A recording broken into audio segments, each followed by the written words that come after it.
on the World Wide Web, on your mobile phone, and on all social media platforms. Jambo Radio. Welcome to Interview on Jambo Radio. I'm George Tarr. Today, I have the privilege to be talking to Dr. Paul Chiy, lawyer, barrister, and arbitrator.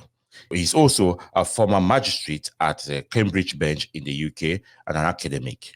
He recently compiled and prefaced a publication titled The Essays and Letters of Batonnier Akere Tabeng Muna, a compilation of the writings of Batonnier Akere Muna, a renowned international barrister and former presidential candidate in Cameroon.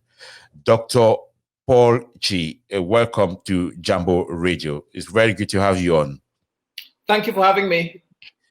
In your preface in this book, The Essays and Letters of Batonnier Akere Muna, you seem to suggest the writings of, the former president of the Cameroon Bar Association, Batonnier Akere Muna, as is commonly known in Cameroon, are foresight of events and response to impending crisis in Cameroon. Can you please explain to us a little bit more? I do indeed. This is really true of several of his essays and letters, such as the letter to my Francophone brothers, is Okada common law friendly, the management of diversity and the cry of the common law lawyers, to name just three of them.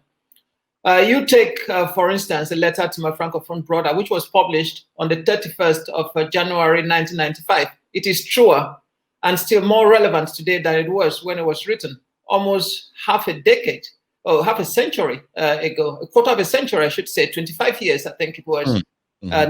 And it has been republished by several national and international news organs several times. This letter to his Francophone brothers examines the elements of what has come to be known now as the Anglophone problem. It highlights the challenges of living in a hypothetical Cameroon state by reversing the position of the players, putting Francophones as the victims of the issues that are reality now in Anglophone Cameroon. In this hypothetical Cameroon, the population is 1/4 Francophone and 3/4 Anglophone. There is an Anglophone president, and for past 30 years, at that time when the letter was written, it's a lot longer now, there was no Francophone that has occupied a key political or ministerial leadership position in a ministry or state-owned enterprise. And the main language of the country at that time was English rather than French. He asked the Francophone brothers to imagine, when you complain, we treat you as a secessionist or enemy in the house, or better still, we ask you to go home to Gabon. The corresponding context in Anglophone problem is Nigeria. This is how the Anglophones are treated today. And we have had the Francophones understand the position of Anglophones from this letter alone, a lot more than they have through other media. So is that political maneuvers, or what is it, Dr. Paul?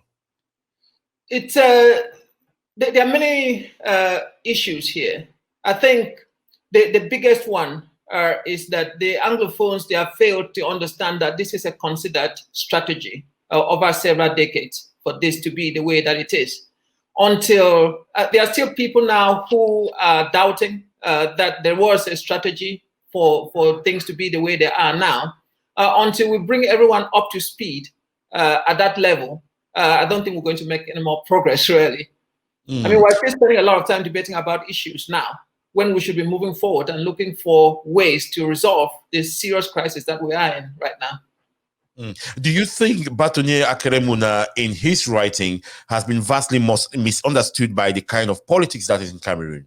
Yes, very much so. This is illustrated again by two of his essays, The Inevitable Nature of Change and Cameroon is One and Indivisible. Which Cameroon? That's a question that he asked.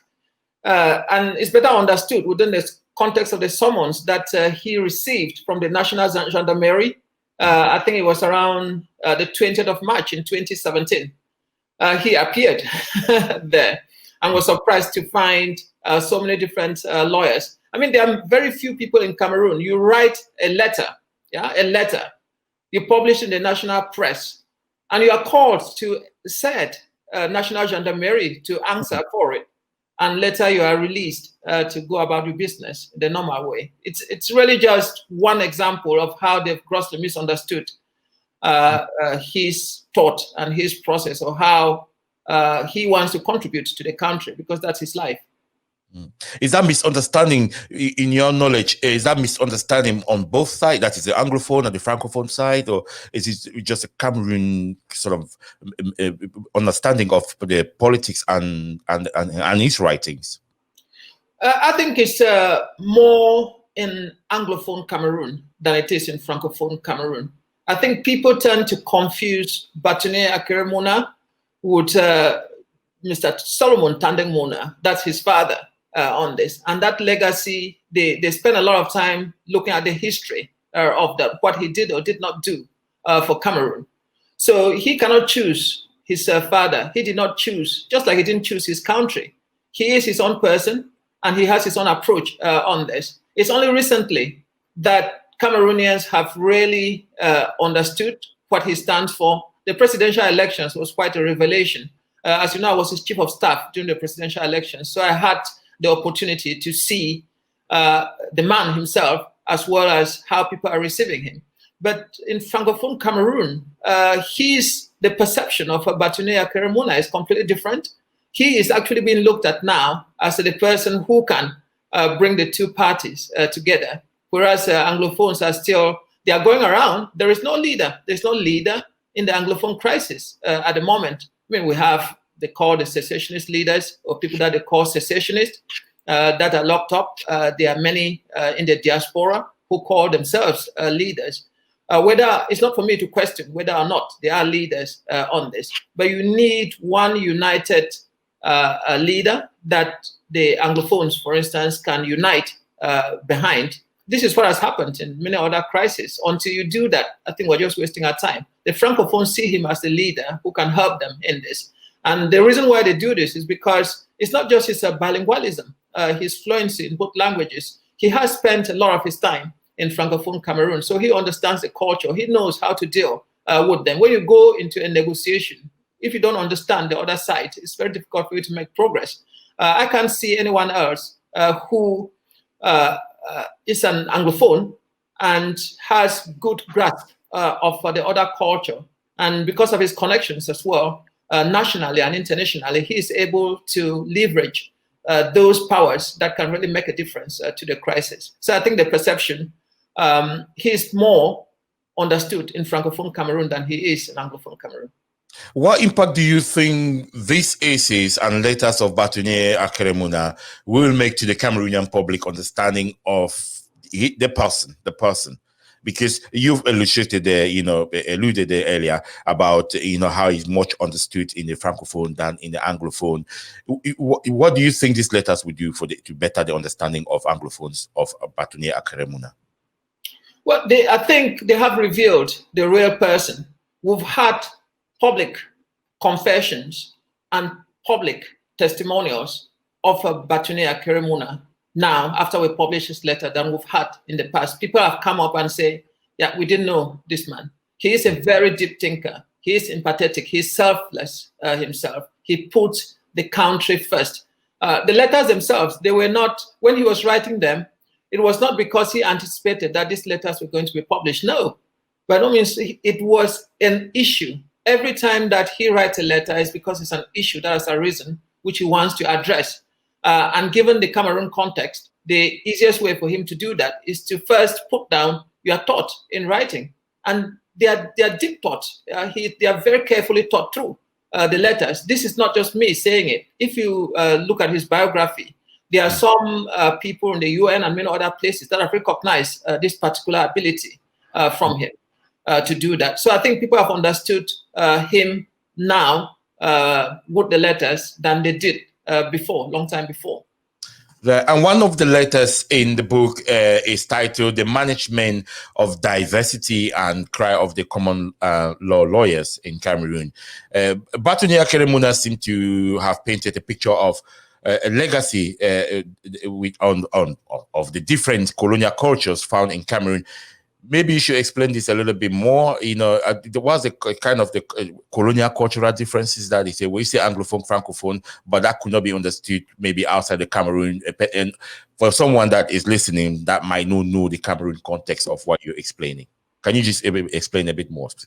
Well, in that letter, the management of diversity and the cry of the Cameroon lawyers, probably if we separate the two things, the management of diversity, because that in itself, the common law lawyers, or the cry of the common law lawyers, just one aspect of that diversity.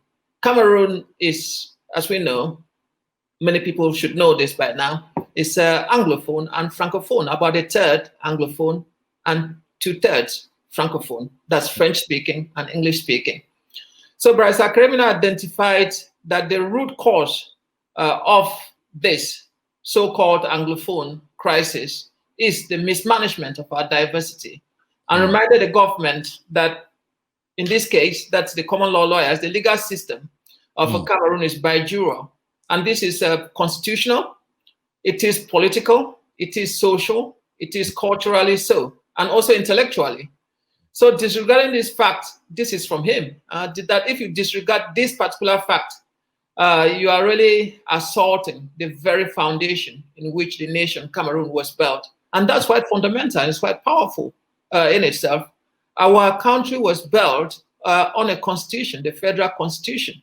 And that constitution is quite clear on what needs to happen in the two systems, the Anglophone and the Francophone systems. Basically, you have like two countries in one. People call it several different things, confederation and all of this. But what is a federal system?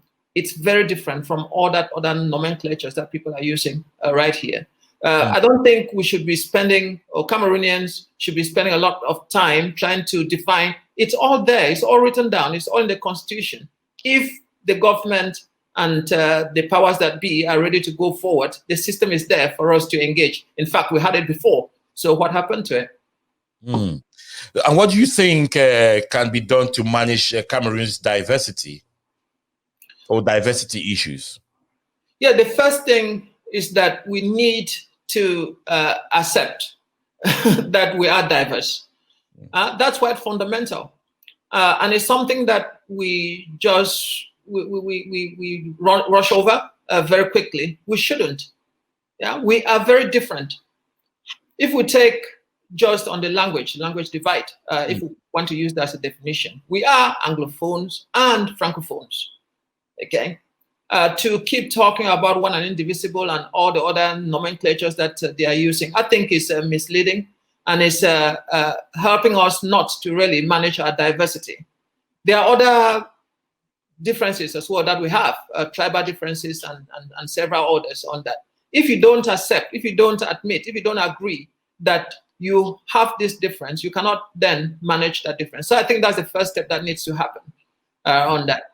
And I think we also then need to look at look at Canada, for instance. They have their own diversity issues, which they managed properly by having clear systems within each of the jurisdictions to deal with those affairs to the satisfaction of the citizens within that particular jurisdiction. With us, we are still in denial. Okay, how long did it take? Well, they haven't still admitted.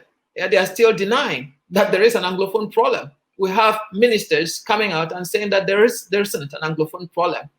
Yeah, people are being killed. The citizens are rioting and all of this, and you're still in denial. So if you don't accept as a first step, it's very difficult to see how you will progress. Now that just leaving, we keep the conversation in the context of the publication, the essays and letters of Batonnier Akere.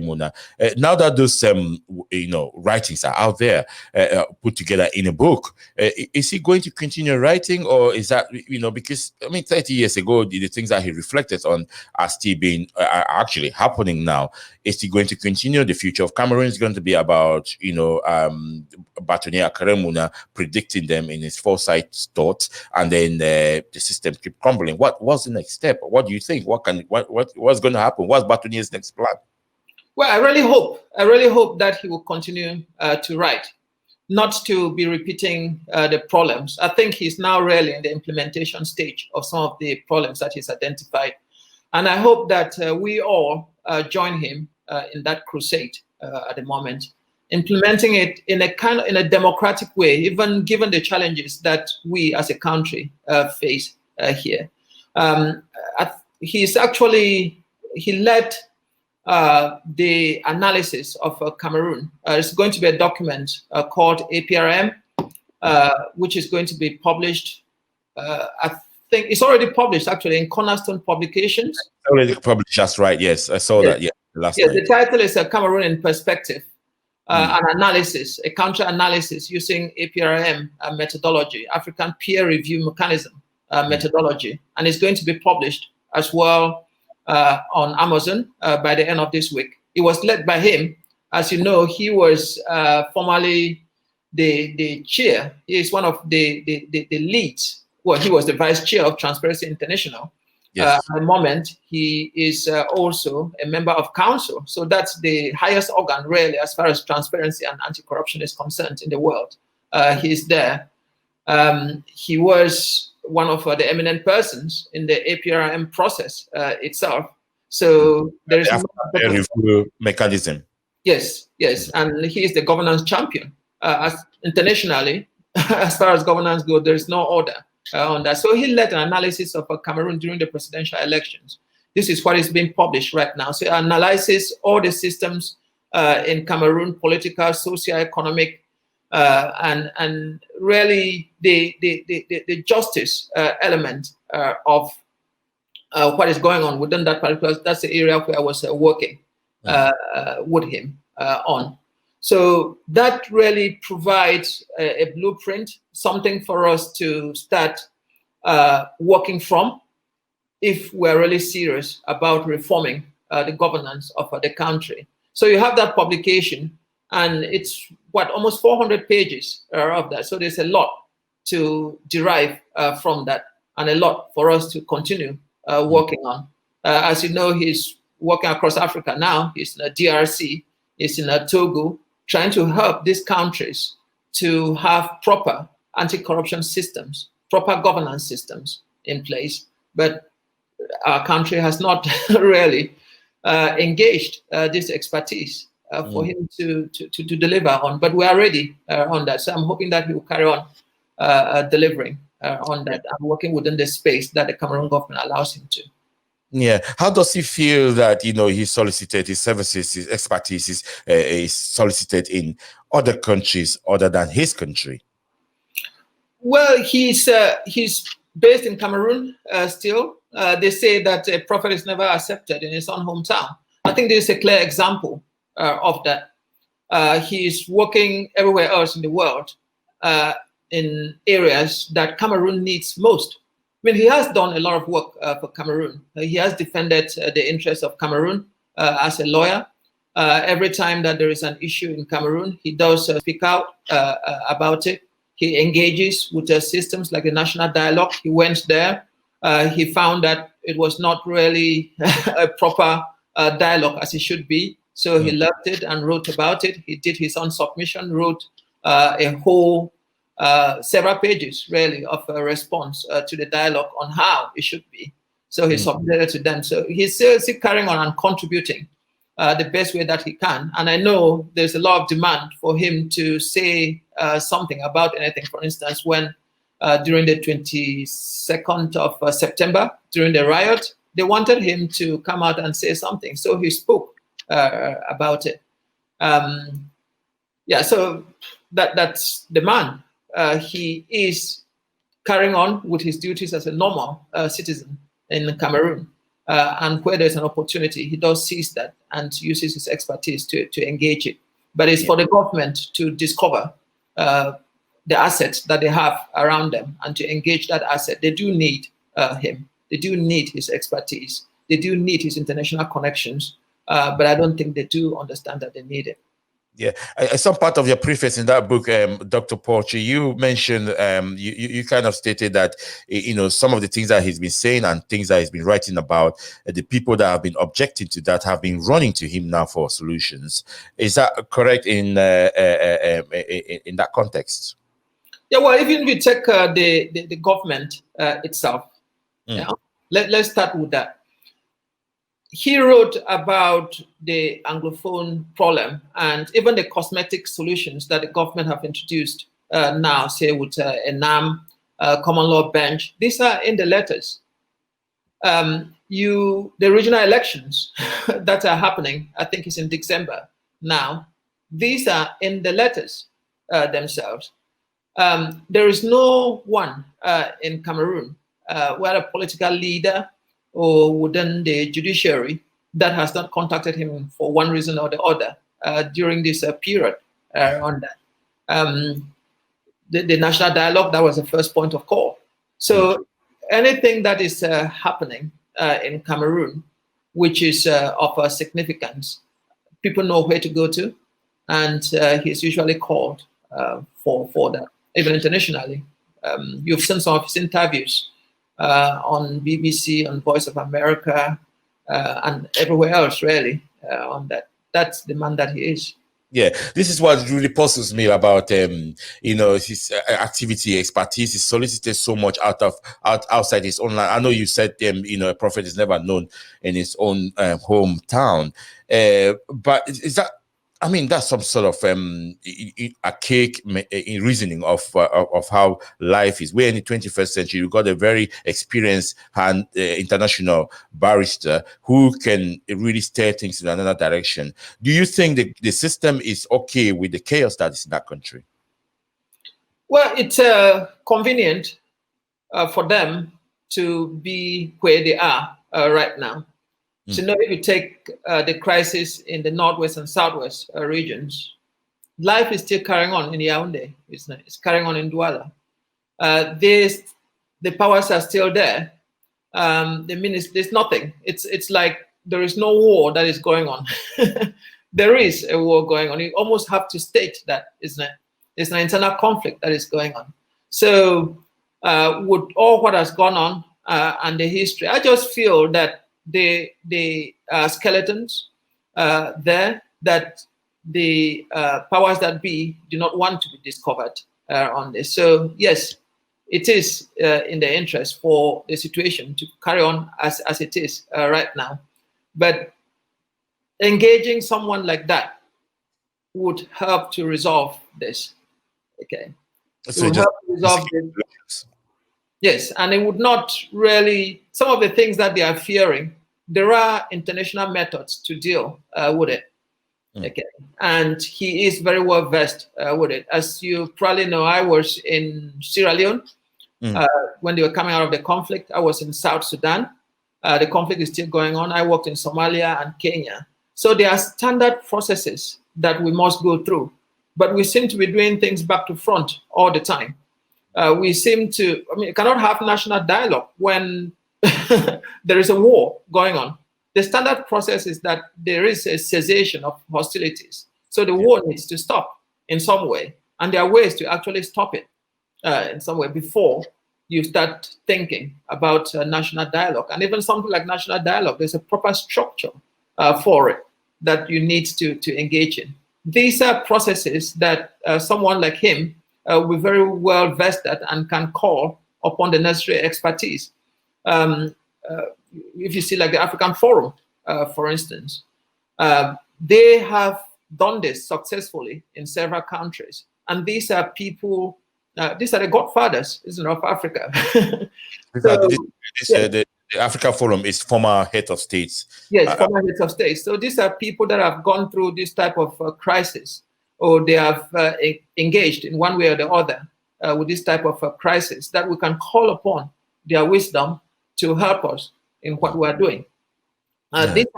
He has these connections. He can call upon these various parties, and they will listen to him. They will listen to him because they know about his integrity. They know about his experience and what he's achieved nationally and internationally. So there are very few people now that I can think of in Cameroon that still have their integrity, because before you are able to engage with any party or with citizens or with government, you need to have that respect first. They need to trust you. You need to have that integrity. And if you look around Cameroon now, I can't think of any other, really. You can think of any other, being that Cameroon seems to be in a kind of be on a crossroad of multitudes of political crises, and with that going on comes humanitarian crises. You alluded of some of the things that are happening in Cameroon. The northwest and southwest regions are in crisis. There's a war going on, and in the other part of Cameroon, Yaoundé, it's calm and things are moving on. This crisis, obviously do metamorphose into economic crisis. How do you see the future of that country, and using same lens, or are you using same lens as Batonnier Akere to look at these issues? Well, to say Cameroon is at the crossroads, I think that's quite mild. I think the future of our country is on the balance right now. And both the government and citizens are still really burying themselves in the sand. We need to wake up, really.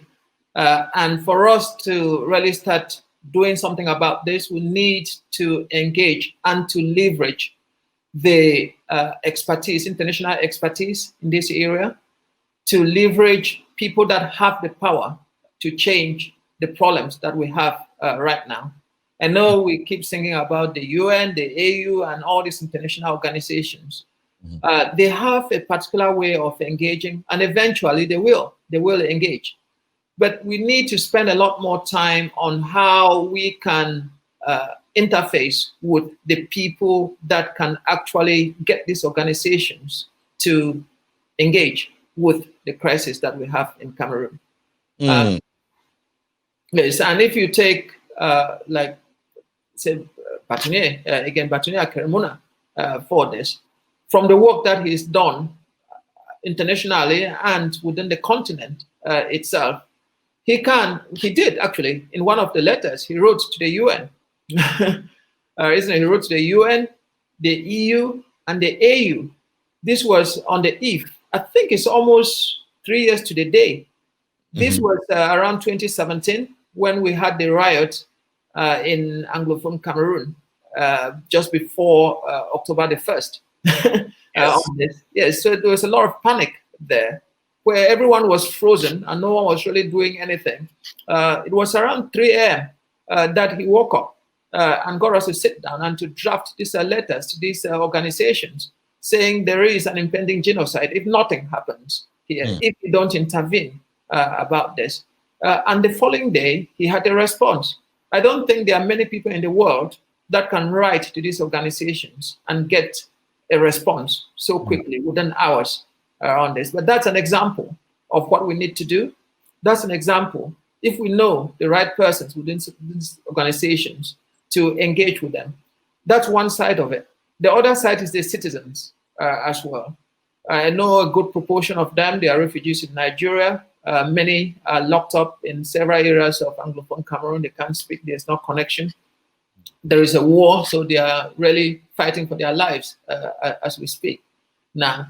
But we need, instead of spending a lot of time on WhatsApp, media, and all the rest of it, we need to find creative ways of engaging the citizens for them to actually be ready, because it cannot go on forever. If, for instance, there was a call for dialogue of some sort, or there was a cessation of hostilities, so there was an attempt for that to happen, say tomorrow, are we ready? I don't think we are. You don't have a leader. You don't have a way of engaging the suffering masses for them to participate in such a process.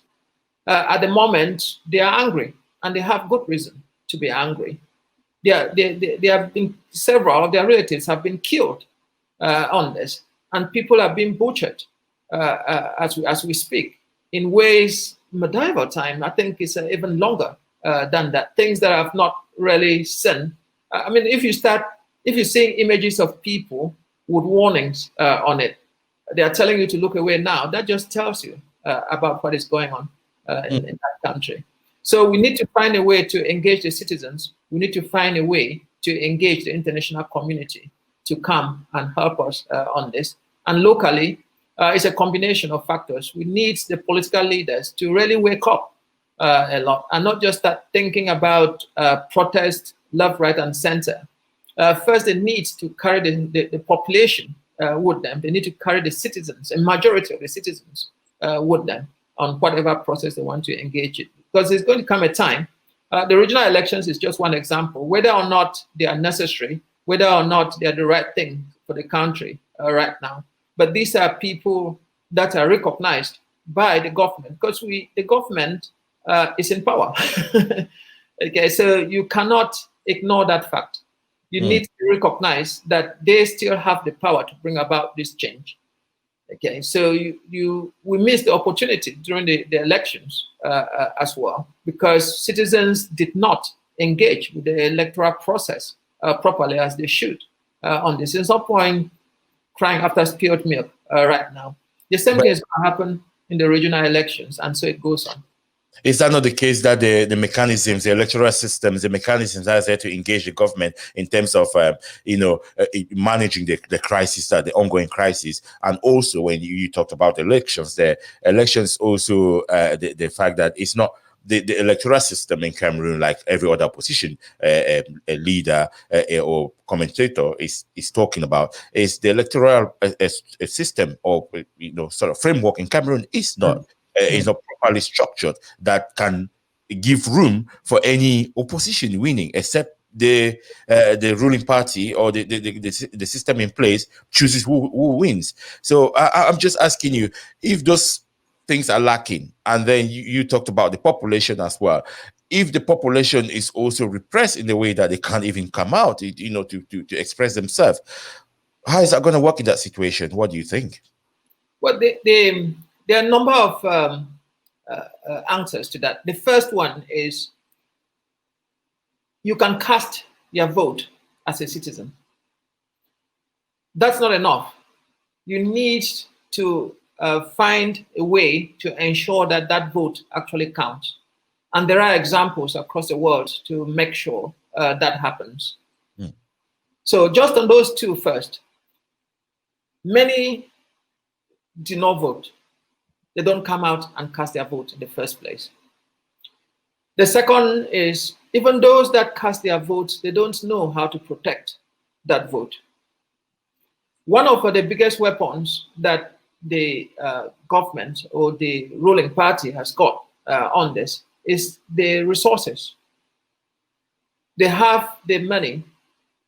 There are about 25,000 polling stations across the country. There is no political leader, and those in the past have not managed to get all of these manned and being supervised. Okay, so if we know that that's the difficulty, it's not to do with the system per se. It's not to do with the electoral system per se. It's for us seizing the opportunities that we have within the system that we have. Okay, we know that there is a confusion between government and the electoral system itself. For instance, the votes they have to go through, they need to be sanctioned by the administrative authorities and all of that. So there are clear limitations on the electoral system.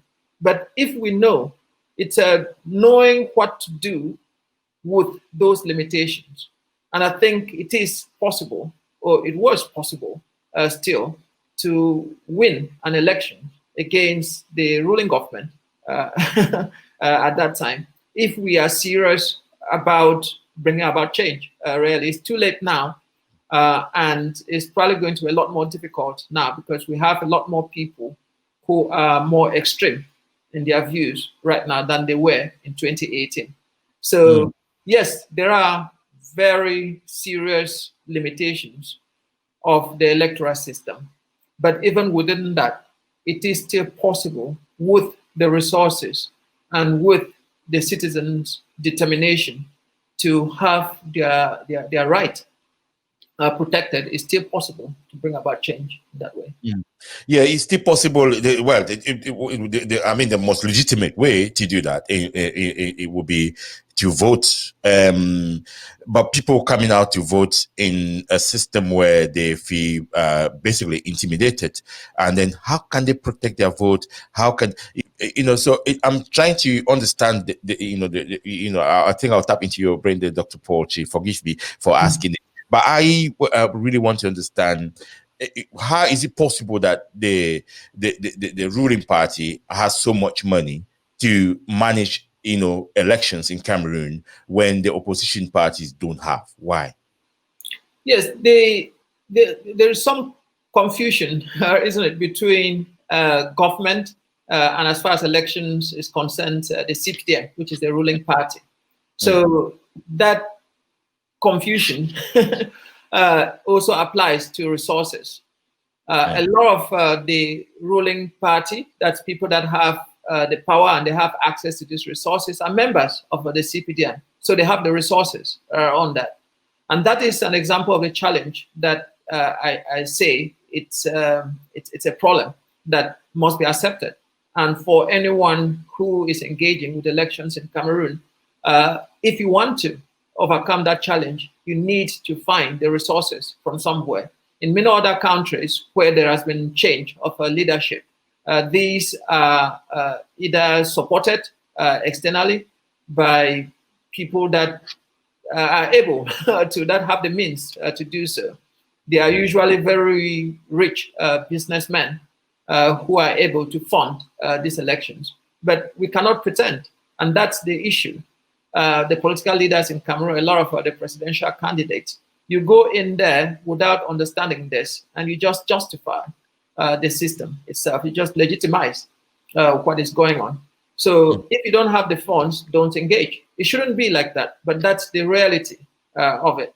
Yeah, you don't have the funds, you cannot win the elections, because just transportation of your people around the place, manning the polling stations, all of that costs a lot of money for you to do that. So when I was the chief of staff for Akere, we did calculate how much is required to even give yourself a chance of winning the elections. It is astronomical.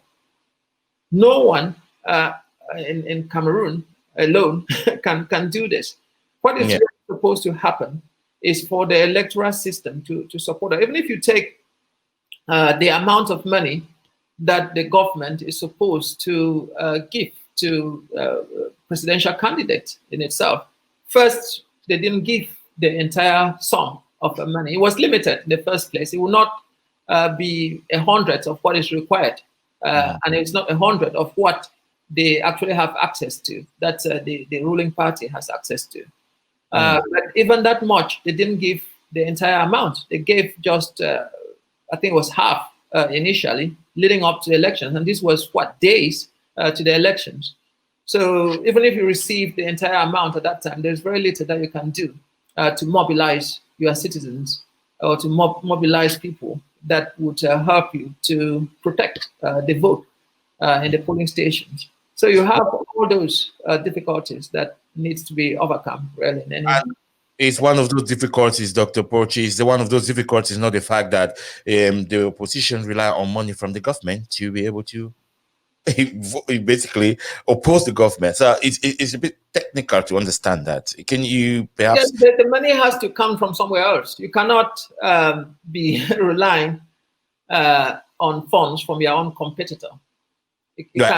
Yes, is the money, let me just have this clear. Is the money from the government, is that because the opposition are entitled to that, is taxpayers' money, or is it... Yes, the opposition, they are entitled to some money from the government. As I said, that money is grossly inadequate. Okay, it's not up to 100 of what is required if they were genuine about supporting presidential candidates independently. But as it is right now, knowing what we know on the history of support that opposition parties have received from the government, you cannot rely on that. You need to look for other ways, other sources of funding if you want to participate in an election in Cameroon. It's not that, no. Okay, and Cameroon has a really massive diaspora population and a young population as well. I have to say, it's one of those African countries that has a really young population. But with the multitude of crises that is in that country, was the sort of the diaspora, the Cameroonian diaspora, angle on all of this? What's the contribution of the political crisis, the situations in Cameroon? What's it just? At the moment, it's really a negative one. I'm afraid to say.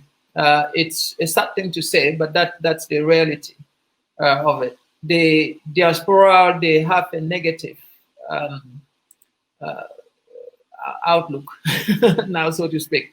So they look at diasporans as really the facilitators of the problems that we have now, instead of facilitators of the solutions that are required down there. If you take the Anglophone crisis, again, there are allegations, and we have public broadcast from many so-called leaders from the diaspora on TV who are supporting all what is going on in Anglophone Cameroon.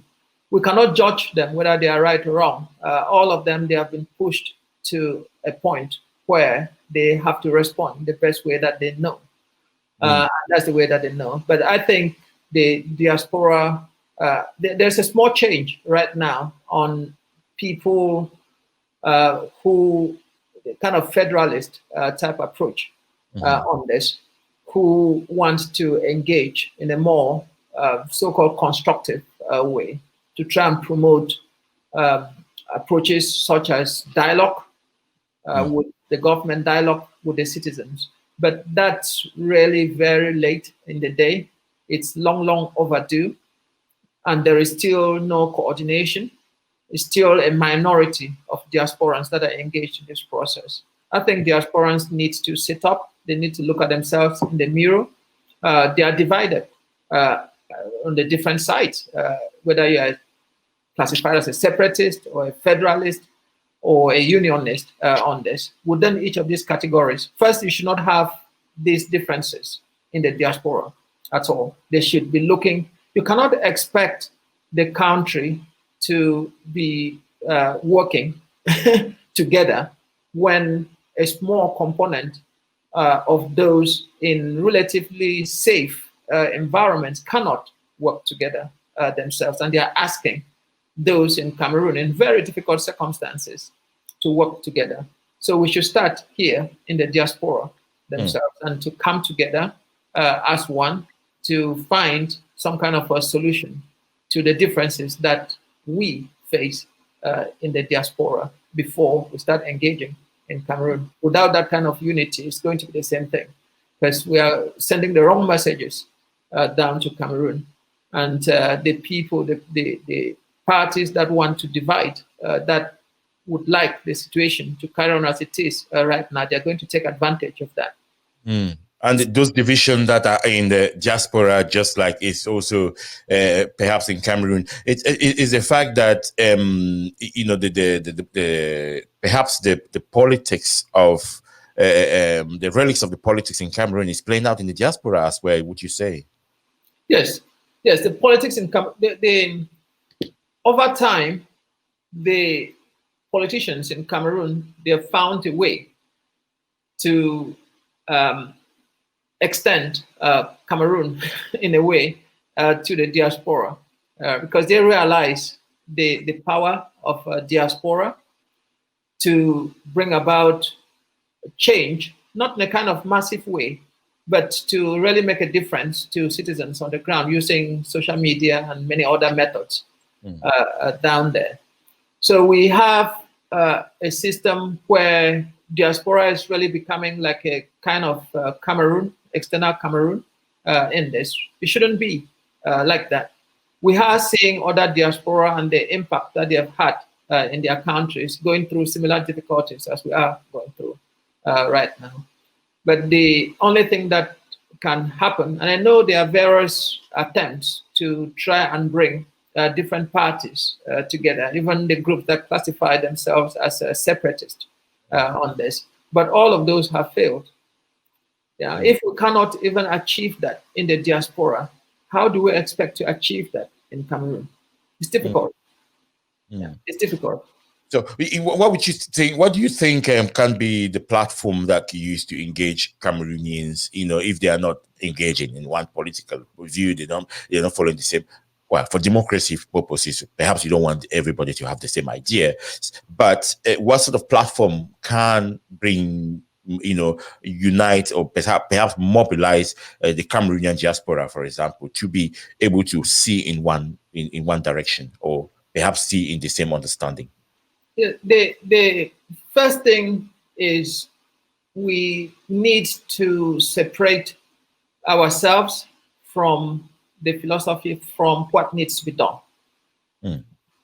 In Cameroon and in the diaspora, people think of themselves first and the institutions that they are setting up second. It shouldn't be like that.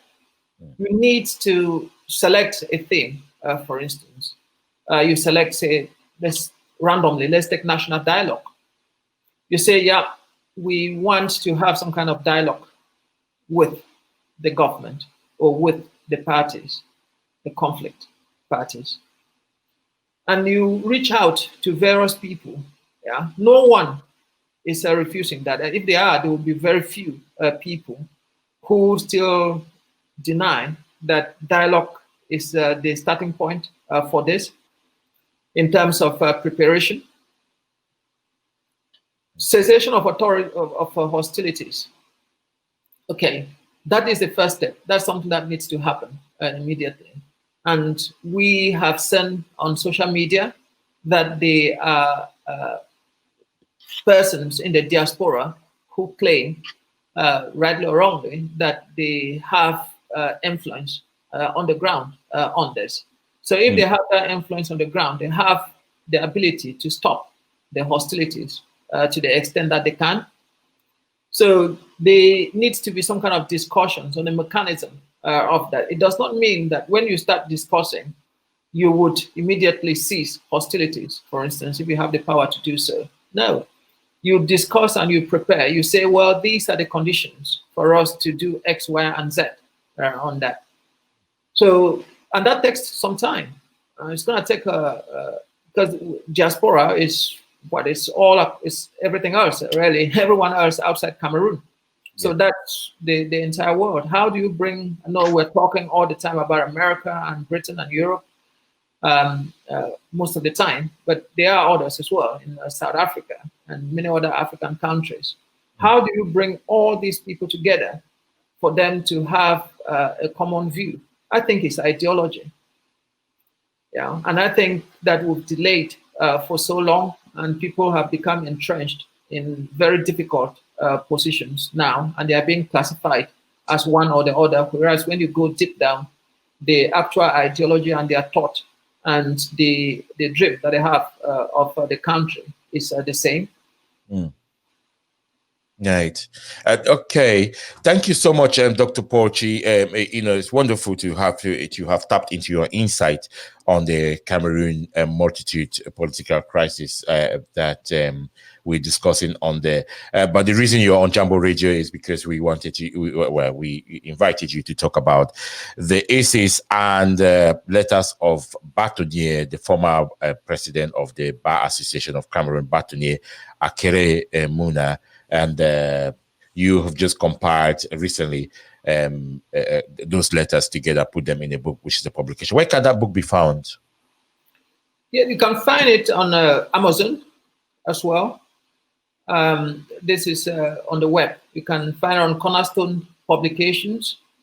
In Cameroon, we have outposts in every region in Cameroon. I can share the details with you later on. Yes. So, and in Cameroon as well, because of the means there, we have it's subsidized significantly. It's £1,500, not pounds, CFA, to get a copy of that. So it's widely available in Cameroon and outside Cameroon. Dr. Paul Chiy, the compilator, prefacer, and biographer of the essays and letters of Batonnier Akere, Batonnier Tabeng Akere Muna. Thank you for talking to Jambo Radio. I appreciate your time this morning, Dr. Paul Chiy. It's been my pleasure. On the World Wide Web, on your mobile phone, and on all social media platforms. Jambo Radio.